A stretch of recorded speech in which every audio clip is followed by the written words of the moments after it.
Acupuncture இல்லம் 2001ஆம் ஆண்டு போசார் அவர்களால் துவங்கப்பட்டது முதல்ல.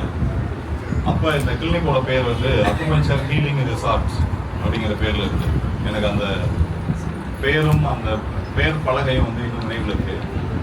அதுக்கு பின்னால் அந்த பேரெல்லாம் ஒரே மாதிரி வைக்கலாம் அப்படிங்கிற ஒரு கலந்துரையாடலின் அடிப்படையில் அக்குபஞ்சர் இல்லம் அது நலம் தரும் இல்லமாக இருக்க வேண்டும், இங்கே வர்றவங்க ட்ரீட்மெண்ட் எடுக்காமலே நல்லா இருக்கும் அப்படிங்கிற நோக்கத்தோடு விருப்பத்தோடு அக்குபஞ்சர் இல்லம் அப்படிங்கிற பெயரோடு கம்பத்தில் போசார் அவர்கள் முதல் முறையாக அந்த அக்குபஞ்சர் இல்லத்தை துவங்கினார்கள். அப்புறம் தொடர்ந்து சில இல்லங்கள் தேனி, மதுரை இப்படி வந்தது. அப்படி 8வது இல்லமாக கோயம்புத்தூர்ல உமர் சார் அவர்கள் RS புரத்தில் துவங்கினாங்க. முதல் இல்லம் வந்து RS புரம். அந்த அக்குபஞ்சர் இல்லம் அப்படின்னு சொல்லும்போது இங்கே கோயம்புத்தூருக்கு எப்போ வந்தோம்னாலும் அக்குபஞ்சர் இல்லத்தில் தங்கிட்டு தான் வருவோம். அங்கே உள்ள ரூம்லாம் இருக்கும், தங்குறதுக்குரிய வசதியோடு. நாங்கள் அப்போ பேசிக்கிட்டோம், அக்குபஞ்சர் இல்லம் தமிழ்நாடு முழுக்க இருக்கணும், அக்கு ஹீலர்கள் எங்கேருந்து எங்கே போனாலும் தங்குற வசதி அங்கே இருக்கணும். அதனால எதிர்காலத்தில் அக்குபஞ்சர் இல்லங்கள் அக்கு ஹீலர்களுடைய இல்லங்களாக செயல்படுற மாதிரியான ஒரு நோக்கம் இருந்தது. அதோட தொடர்ச்சியாக இது உருவாயிருக்கு. விரைவில் தங்கும் வசதியோடு கூடிய பேஷண்ட் தங்குறதுக்கு இல்லை, ஹீலர்கள் தங்குறது. பேஷண்ட் வந்து வீட்டில் தான் தங்கணும், ட்ரீட்மெண்ட் எடுத்துட்டு சரியாக அவங்க போயிருந்தோம். நம்ம தங்க வச்சு சிகிச்சை கொடுக்கறது எப்பவுமே இல்லை. அக்குபஞ்சர் ஹீலர்கள் ஊர்தோறும் பயணித்து விழிப்புணர்வை ஏற்படுத்துவதற்காக ஊராக பயணிக்கும் போது அக்குபஞ்சர் இல்லம் இருக்கும் இடமெல்லாம் இளைப்பாறுவோம் அப்படிங்கிற அடிப்படையில் எல்லா அக்குபஞ்சர் இல்லங்களும் தங்கும் வசதியுடனான இல்லமாக, உண்மையான ஒரு இல்லமாக மாற வேண்டுங்கிற அடிப்படையில் தான் முதல் இல்லம் அப்படி துவங்கியது. அதனுடைய ஒரு நிலையாக இன்னைக்கு வந்து கோவையில் போத்தனூர் மெயின் ரோடு, இதே மெயின் ரோட்டில் பல இடங்கள்ல இந்த இல்லம் மாறி மாறி இருந்திருக்கு. கமம் அகாடமி பல இடங்கள்ல மாறி மாறி இருந்திருக்கு. இன்னைக்கு ஒரு சொந்த இடத்தோடு இது துவங்கியிருக்கிறது வந்து கமம் அகாடமி கல்வி குழுமம், அக்குபஞ்சர் ஹீலர்கள் கூட்டமைப்பில் இருக்கக்கூடிய அனைத்து உறுப்பினர்களுடைய மகிழ்ச்சியோடு நான் வந்து பகிர்ந்துக்கிறேன். அதே மாதிரி அக்குபஞ்சர் இல்லம் அப்படிங்கிறதுனுடைய நோக்கம் பெரும்பாலும் நம்ம ஹீலர்கள் தான் இங்கே இருக்கிறோம். குறைந்த நபர்கள் தான் வந்து உறவினர்களாகவும் அக்குபஞ்சர் அறிமுகம் அல்லாதவர்கள் அப்படின்னு சொன்னாலே இங்கே இல்லைன்னு சொல்லலாம் அந்த அளவுக்கு. அப்போ அக்குபஞ்சர் சிகிச்சையை முன்வைத்து இந்த இல்லம் துவங்கப்பட்டாலும் கூட இங்கே வந்து போகிறவங்க போசார் சொன்ன மாதிரி சில சிகிச்சைகளுக்கு பிறகு நோய் குணமாயிடும். நோய் பற்றிய அறிவும் அவர்கள் பெற்று நோய் வராத நிலைக்கு உயர வேண்டும்ங்கிறது தான் நம்ம அமைப்பினுடைய நோக்கம். மருந்தே இல்லாத உடல் நலம், மருத்துவமே தேவையற்ற மனித குலம் அப்படிங்கிறதா நம்ம ஹீலர்கள் கூட்டமைப்பினுடைய நோக்கம். அதை செயல்படுத்துவதற்காக அக்குபஞ்சர் சிகிச்சை அளிக்கும் தேவை கூட இருக்கவே கூடாது அப்படிங்கிற நோக்கத்துக்காக தான் இல்லங்கள் ஊர்தோறும் வந்து உருவாகுது. இது வித்தியாசமா இருக்கும். ஒரு மருத்துவ முறையை பரப்புவதற்காக தான் ஒரு கிளினிக் வந்து வைப்பாங்க. ஆனால் அக்குபஞ்சர் இல்லம் தோங்குறது எதுக்காக அப்படின்னா இந்த மருத்துவ முறை பரப்புவதுங்கிறது முதல் நோக்கம். 2வது நோக்கம் உடல் நலம் அவங்கவுங்களாலேயே மீட்கப்பட வேண்டும். இன்னொரு மனிதனுடைய உதவி இல்லாமலேயே இயற்கையினுடைய படைப்பு எப்படியோ அதே அடிப்படையில் அவங்கவுங்களே சுயமாக நலம் பெறும் வழிகளை தெரிந்து கொண்டு அவங்கவுங்களே மருத்துவராக மாற வேண்டும் அப்படிங்கிற அடிப்படையில் தான் அக்குபஞ்சர் இல்லங்களினுடைய இயக்கம் இருக்கு. இதை முழுதாக புரிந்து கொண்ட அக்குஹீலர்கள் தான் அக்குபஞ்சர் இல்லத்தை நோக்கி நகர்ந்து வர்றாங்க. ஹீலிகளும் அப்படிதான். இங்கே சிகிச்சைக்காக வர்ற ஒவ்வொருத்தருமே கூட ஒரு மற்ற மருத்துவ முறைகளினுடைய ஒரு ஆயுள் சந்தா போட்ட உறுப்பினர் மாதிரி இல்லாமல் சில செட்டிங்கில் குணமாகி புதிய நபர்களை இங்கே அலோபதியிலிருந்து அல்லது வேறு மருத்துவங்கள்லேருந்து மருத்துவங்கள்லேருந்து மருந்தற்ற மருத்துவத்தை நோக்கி உருமாற்றும் வேலையாக கிட்டத்தட்ட மதமாற்றம் மாதிரி மனமாற்றம் செய்யும் வேலையை தான் அக்குஹீலர்கள் செஞ்சுட்டு இருக்காங்க. மதமாற்றம் கூட ஈஸி, வெவ்வேறு விஷயங்களை சொல்லி ஈஸியாக மாற்றிடலாம்னு வச்சுக்கோங்க. மனமாற்றம் வந்து ஈஸியானது இல்லை. அதில் மருத்துவ மாற்றம்ங்கிறது இன்னைக்கு ஏதோ வந்து அறிவியல் அப்படின்னா வெறும் மிஷின்ஸ் நினைச்சிட்டு இருக்காங்க. உண்மையான அறிவியல்ங்கிறது மனித அறிவுக்கு முழுவதும் புரியக்கூடிய, மனித அறிவு என்ன கேள்வி கேட்டாலும் பதிலளிக்கக்கூடிய முற்றிலும் ஏற்புடைய ஒன்றின் பெயர் தான் அறிவியல். அதுதான் தமிழ் சொல்லுது. அறிவியல் அப்படின்னா அறிவுக்கு புரியணும். முதல்ல ஏதோ ஒரு மிஷின் சொல்றதுக்கு பேர் அறிவியல் இல்லை, அது எந்திரவியல். அப்ப அறிவியலுக்கு துணையாக எந்திரங்களை பயன்படுத்தலாம். ஆனா எந்திரங்களுக்கு துணையாக அறிவை எப்படி பயன்படுத்த முடியும்? இன்னைக்கு இருக்கிற மருத்துவ முறை பல மூத்த விஞ்ஞானிகள் சொல்லியதை போல மருத்துவ முறை வந்து மனிதர்களிடமிருந்து அப்பாற்பட்டு தொழில்நுட்பத்திற்குள் சிக்கிவிட்டது அப்படின்னு சொல்றாங்க. கொரோனா பொது முடக்கு காலத்துல ஒரு கரண்ட் கட்டுல ஒரே ஹாஸ்பிட்டல்ல 18 பேஷண்ட் இறந்து போயிட்டாங்க. அப்போ முன்னாடியெல்லாம் வந்து இயற்கை நினைச்சாதான் இறக்கும், இறைவனுடைய ஒரு நாட்டத்துல தான் இறப்பு நடக்கும் அப்படிங்கிற நம்ம நம்பிக்கையெல்லாம் இன்னைக்கு கரண்ட் பிளக்ல கொண்டு போய் மாட்டி வச்சுட்டான். ஒரு கரண்ட்டை அப்ப எந்த அளவுக்கு மனிதர்கள் அவங்களுடைய உயிரையும் உடலையும் இந்த இயற்கை வாழ்வியலையும் துச்சமாக மதிச்சு ஒரு மிஷின் ஆஃப் பண்ணா செத்து போயிடுவாங்கிற அளவுக்கு எந்திரங்களினுடைய அடிமையாக, மருந்துகளினுடைய அடிமையாக, மனிதர்களுடைய அடிமையாக மாற்றப்பட்ட மனிதர்களாக நம்ம வாழ்ந்துட்டோம். நம்ம முதல்ல மருந்துகள்ல இருந்து வெளியே வர்றது, அதுக்கப்புறமாக மருந்து இல்லாத மருத்துவத்திலிருந்தும் வெளியே வர்றது. அப்போ ஒரு முழுமையான நிறைவான மனநிறைவோடு கூடிய ஒரு வாழ்க்கையை வந்து அக்குபஞ்சர் வாழ்வியல் வந்து கற்பிக்கிறது. இதைத்தான் நம்முடைய முன்னோர்கள், மனிதர்களுடைய எல்லா நாடுகளில் இருந்த முன்னோர்களும் சரி, அரேபியாவில் இருந்தவர்கள் அல்லது இங்கே இந்தியாவில் பிறந்தவர்கள், உலகத்தினுடைய மிக தொன்மையான மொழிகளை பேசிக் கொண்டிருந்த எல்லா முன்னோர்களுக்குமே இயற்கையான வாழ்க்கையினுடைய ரகசியங்கள் தெரிஞ்சிருந்துச்சு. நம்ம இடைக்காலத்தில் அதை மறந்து போயிட்டோம். நேற்று காலை ஒரு கண்டுபிடிப்பு வெளியா இருக்கு, கீழர்கள் எல்லாம் பார்த்துருப்பீங்க. ஒரு 5000 ஆண்டுகளுக்கு முன்னாடி இருந்த மனுஷனே கூட எப்ப தண்ணி குடிப்பான் அப்படின்னா தாகம் இருந்தா தண்ணி குடிப்பான். இடைக்காலத்துல ஒரு 200 வருஷமா என்ன பண்ணிட்டாங்கன்னா, வெயில் காலத்துல தண்ணி கூடுதலா குடிக்கணும், ஒரு நாளைக்கு 2 லிட்டர் குடிக்கணும், 3 லிட்டர் குடிக்கணும் அப்படின்னு சொல்லி பழகி வச்சிருக்காங்க.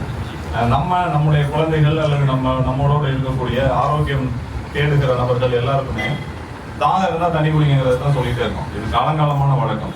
இடையில வந்துதான் 1.5 லிட்டர், 1.25 லிட்டர், 2.5 லிட்டர் இப்படிலாம் கூட்டி கணக்குக்குள்ள கொண்டு வந்தாங்க. நேற்று காலை வெளியாக இருக்கிற ஒரு ஆய்வு முடிவு, தேவைக்கு அதிகமாக தண்ணி குடிக்கிறது நோயை வரவழைக்கும், தேவைக்கு குறைவா தண்ணி குடிக்கிறது நோயை வரவழைக்கும்னு கண்டுபிடிச்சிருக்காங்க. இது கண்டுபிடிச்சிட்டாங்க இப்ப 5000 வருஷம் கழிச்சு ஒரு வழியா. அப்ப எப்படிதான் கண்டுபிடிக்கிறதுன்னு அந்த விஞ்ஞானியை பார்த்து கேட்கிறாங்க. ஒரு மனுஷனுக்கு, ஒவ்வொரு மனுஷனுக்கும் நீர் தேவை மாறுபடும், அதனால தனித்தனியா தான் தண்ணி குடிக்கணும். ஆமா, தனித்தனியா தான் குடிச்சிட்டு இருக்கோம். எவ்வளவு குடிக்கணும் அப்படின்னு கேட்கும்போது பொது கணக்கு இதுக்கு ஒத்து வராது. ஒரே ஒரு வழிதான் இருக்கு, உடம்புல இருக்க இயற்கையான சென்சார் சிஸ்டம் வந்து அதுதான் தாகத்தை தெரிவிக்கும், தவிக்கிற அளவுக்கு தண்ணி குடிக்கணும்னு கண்டுபிடிச்சிருக்காங்க. இது இப்பதான் வந்திருக்காங்க. இந்த ரமணா படத்துல சொல்லுவாங்கல்ல, இப்பதான் அந்த இடத்துக்கு வந்திருக்காங்க அப்படின்னு, அந்த மாதிரி இப்பதான் வந்திருக்காங்க. அதுக்குள்ளேயும் ஒரு ட்விஸ்ட், வயதானவர்களுக்கு தாகத்தை உணர முடியாது அப்படின்னு அந்த கண்டுபிடிப்பினுடைய பின் விளைவாக ஒரு விஷயம் வச்சிருக்காங்க. சில ஹீலர்கள் கேட்டாங்க, அப்ப தாகத்துக்கு தண்ணி குடிக்கணும், ஆனா வயசானவங்களுக்கு தண்ணி தவிக்காதுன்னு சொல்லியிருக்காங்க அப்படின்னு. 5000 வருஷம் ஆயிருக்கு இதை கண்டுபிடிச்சிருக்கு, இன்னொரு 500 வருஷம் ஆகும் வயசானவங்களுக்கும் சரியா தான் தண்ணி தவிக்கும்னு கண்டுபிடிக்கிறது. அப்ப ஏற்கனவே இயற்கையாக பசிச்சா சாப்பிடணும், தாகம் இருந்தா தண்ணி குடிக்கணும் இல்லையா, ஒரு உடல் தொந்தரவு வந்தா பசியையும் தாகத்தையும் கவனித்து ஓய்வு எடுக்கணும் அப்படிங்கிற விஷயம்லாம் ரொம்ப புதுசு இல்லை. நாம் பின்பற்றுகிற பல்வேறு வழிபாட்டு முறைகளில், மதங்களில், தத்துவங்களில் காலங்காலமாக சொல்லப்பட்ட விஷயம்தான். அதை சரியா பின்பற்றினாலே மருத்துவம் ஒன்று தேவைப்படுது. எல்லாரும் அவங்கவுங்க வழிமுறைகளை விட்டுட்டு இடைக்காலத்துல அறிவு அப்படிங்கிற பெயரால் உருவாக்கப்பட்ட நம்பிக்கைகள், அறிவுக்கு அதுக்கு சம்மந்தம் இல்லை, அதே மாதிரி அறிவியலுக்கும் அதுக்கும் சம்மந்தம் இல்லை. சொல்லப்படுற கருத்துக்களை வச்சுட்டு நம்ம இயற்கை அறிவை நம்மளே சீர்குலைச்சிட்டோம்.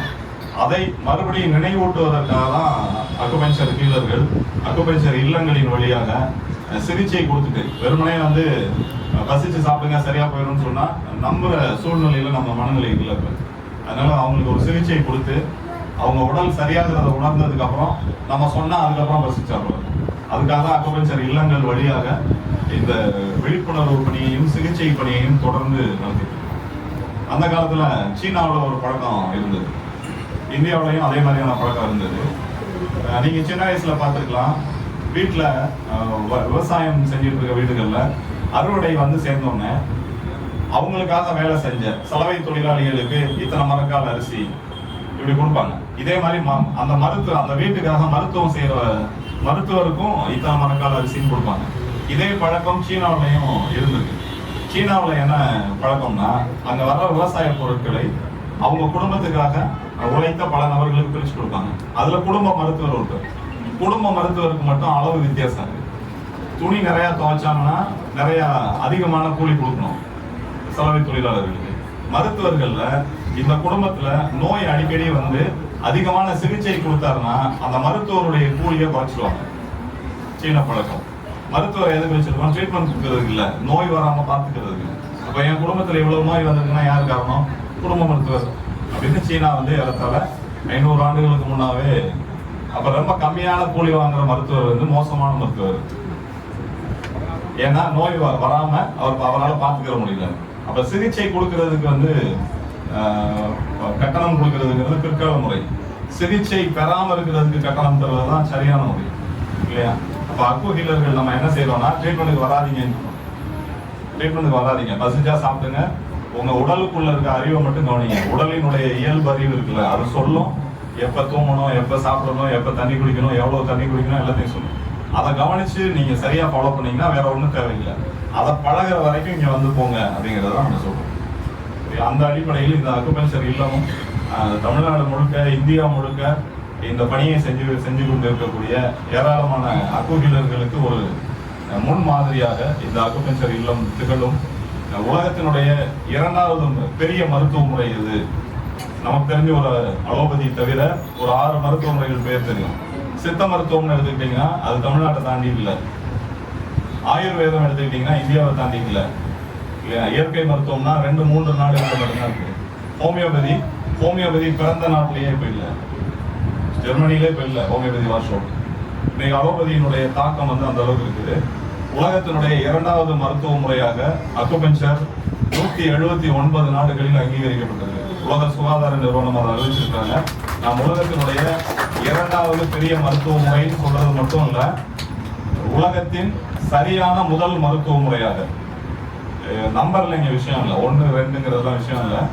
ஆனா பெரும்பாலான மக்கள் பின்பற்றுகிற மருத்துவ முறையாக இல்லாமல் போனாலும் கூட பின்பற்றுகிற அனைவரும் முழுமையாக பின்பற்றுவார்கள், இயற்கை வழிக்கு வந்து விடுவார்கள் அப்படிங்கிற நம்பகமான ஒரு மருத்துவ முறையாக இது மாற வேண்டும். அதை நோக்கி தான் நம்ம டிராவல் பண்றோம்.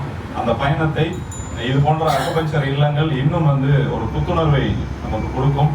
கோவையில் போத்தனூரில் துவங்கப்பட்டிருக்கக்கூடிய, அதுவும் நம்ம உமர் சார் வந்து ஒரு மருந்து ஆளுநர், ஃபார்மசிஸ்டா படிச்சுட்டு அந்த மருந்து வேணான்னு சொல்றது அவர் அளவுக்கு சொல்லலாம். மருந்து வேணாம், அது சரியில்லை அப்படின்னு சொல்ல முடியும். படிச்சவர் சொல்றது இருக்குல்ல. இயற்கை வேளாண் விஞ்ஞானி ஐயா நம்மாழ்வார் வந்து அக்குபஞ்சர் படிப்பதற்காக கம்மம் அகாடமிக்கு வந்திருந்தார். 10-12 ஆண்டுகளுக்கு முன்னால் ஓராண்டு படிச்சவர், கம்மம் அகாடமியினுடைய மாணவர். அவர் படிக்கும் போது நானும் போசாரும் சொல்லுவாங்க, நீங்க உங்களுக்கு சொன்னோன்னே புரிஞ்சிருது இல்லை, இதையே 1 வருஷம் உட்காந்து படிக்கணும்னு சொல்றீங்க, ஒரு 4 நாள் படிச்சா போதும்ல அப்படின்னு. அவர் நம்மாழ்வார் ஐயா சொல்றாரு, நான் விவசாயத்துல PhD இன் அக்ரிகல்ச்சர், விவசாயத்துல நான் பட்டப்படிப்பு படிச்சிருக்கேன். இப்ப நான் விவசாயம் பத்தி சொன்னா அந்த உலகம் நம்புவோம், மருத்துவம் பத்தி நான் சொன்னா யாராவது நம்புவாங்க, அப்ப நான் மருத்துவம் படிப்பேன், படிச்சுட்டு சொல்லுங்க அப்பதான் நம்புவாங்க அப்படின்னு சொல்றாரு. அந்த அடிப்படையில் உமர் சார் வந்து ஃபார்மசி படிச்சவர் இல்லையா? ஃபார்மசி படிச்சுட்டு இந்த மருந்துனால வந்து இது உடம்புக்கு நன்மை தராதுங்கிறது மட்டும் இல்ல, இது மிக மோசமான தீமையை தரக்கூடியது, இது நஞ்சு அப்படிங்கிறதையும் சொல்றாரு. அதை தொடர்ந்து மாற்று சொல்லணும்ல. ஒரு மருந்து சாப்பிட்டு ஒரு தடவை இதை சாப்பிடாதீங்க விஷம்னு சொல்லிடலாம், நிறுத்திடுவாங்க. அப்ப என்ன செய்யணும்? இப்ப தொந்தரவா இருக்குல்ல, அதுக்கு என்ன வழின்னு கேட்டா அதுக்கு இதுதான் வழின்னு சொல்றது ஒரு அக்குஹீலர்னாலதான் இன்னைக்கு முடியும். ஒரு மருந்தை நிறுத்த சொல்லக்கூடிய ஒரே தைரியம் உலக அளவில் அக்குஹீலர்களுக்கு மட்டும்தான் இன்னைக்கு இருக்கு. ஏன்னா நமக்கு நம்ம பாரம்பரியமாக முன்னோர்கள் சொல்லிக் கொடுத்த இந்த பாரம்பரிய உடலியல் அநேகமாக யாருக்கும் தெரியாதுன்னு தான் சொல்ல முடியும். கம்மம் அகாடமியினுடைய ஒவ்வொரு மாணவருக்கும், ஒவ்வொரு அக்குஹீலர்களுக்கும் மட்டும்தான் பாரம்பரிய உடலியலினுடைய முழுமை வந்து புரிஞ்சிருக்கு. அந்த முழுமை புரிஞ்சவங்க மட்டும்தான் ரொம்ப தைரியமா சொல்ல முடியும், இந்த மருந்து வேண்டாம், இதை நிறுத்தினாதான் சரியாகும் அப்படிங்கிறத தைரியத்தோடு நம்ம சொல்றது வெறும் நம்பிக்கையில இல்லை, இயற்கை பற்றிய நம்முடைய புரிதலில். அந்த புரிதலினுடைய தொடர்ச்சியை கோவையில் போசார் உமர் சார் பிராக்டிஸ் பண்ண ஆரம்பிச்ச போது, பிராக்டிஸ் பண்ண லேட் பண்ணப்ப சொன்னாரு, இங்க அக்குபஞ்சர் கோயம்புத்தூர்ல பிராக்டிஸ் பண்றது வந்து, கோயம்புத்தூர் வந்து ஒரு பொட்டன்சியல் ஏரியா. இங்க நீங்க ட்ரீட்மெண்ட் கொடுக்க ஆரம்பிச்சீங்கன்னா ஒரு ரெஸ்ட் ரூம் போறது கூட உங்களுக்கு நேரம் இருக்காது அப்படின்னு சொன்னாரு. அதை அடுத்த 2 ஆண்டுகள்லயே அதை வந்து உமர் சார் உணர்ந்தாரு. அதனுடைய தொடர்ச்சியா தான் இங்க அக்குபஞ்சர் இல்லம் உருவாக்கி பல இடங்கள்ல இருந்ததை ஒருங்கிணைச்சு கோயம்புத்தூர் அப்படின்னு சொன்ன உடனேயே இங்க பல அக்குபஞ்சர் இல்லங்கள் இருக்கு. ஆனா முதல் அடையாளமாக அக்குபஞ்சர் இல்லங்கள் கூட்டமைப்பினுடைய தலைவரும் கம்மம் அகாடமியினுடைய கல்வி ஒருங்கிணைப்பாளருமான நம்ம கோவை PM உமர் ஃபரூக் அவர்களுடைய இந்த அக்குபஞ்சர் இல்லம் விளங்குகிறது. இன்னும் தமிழ்நாட்டிலேயே சில அக்குபஞ்சர் இல்லங்கள் பொதுவாக சொன்னே பழிச்சுன்னு தெரிகிற மாதிரியான இடத்துக்கு நம்ம நகரணும். எல்லா அக்குபஞ்சர் இல்லம்னு சொன்ன உடனேயே அங்க போகலாம், ஹீலரோட பேரே தேவையில்லை, அக்குபஞ்சர் இல்லம்னு போட்டுதான் அங்க நம்பி போகலாம் அப்படிங்கிற ஒரு நம்பிக்கையை ஏற்படுத்தும் விதமாக நம்ம தொடர்ந்து இயங்கிட்டு இருக்கோம். அதனுடைய ஒரு பயணத்தின் முக்கியமான ஒரு நிறுத்தமாக இந்த அக்குபஞ்சர் இல்ல திறப்பு விழாவை ஹீலர்கள் கூட்டமைப்பின் சார்பாகவும் கம்பம் அகாடமியின் சார்பாகவும் புரிந்து கொள்கிறேன். வந்திருக்க இந்த விழாவிற்கு வந்திருந்து இந்த மகிழ்ச்சியில் பங்கேற்ற தொடர்ந்து விழிப்புணர்வை இன்னும் உத்வேகத்தோடு செய்ய போகிற அனைத்து ஹீலர்களுக்கும் ஹீலர்கள் கூட்டமைப்பின் சார்பாகவும் கம்பம் அகாடமியின் சார்பாகவும் நன்றியை தெரிவிக்கிறேன். நன்றி.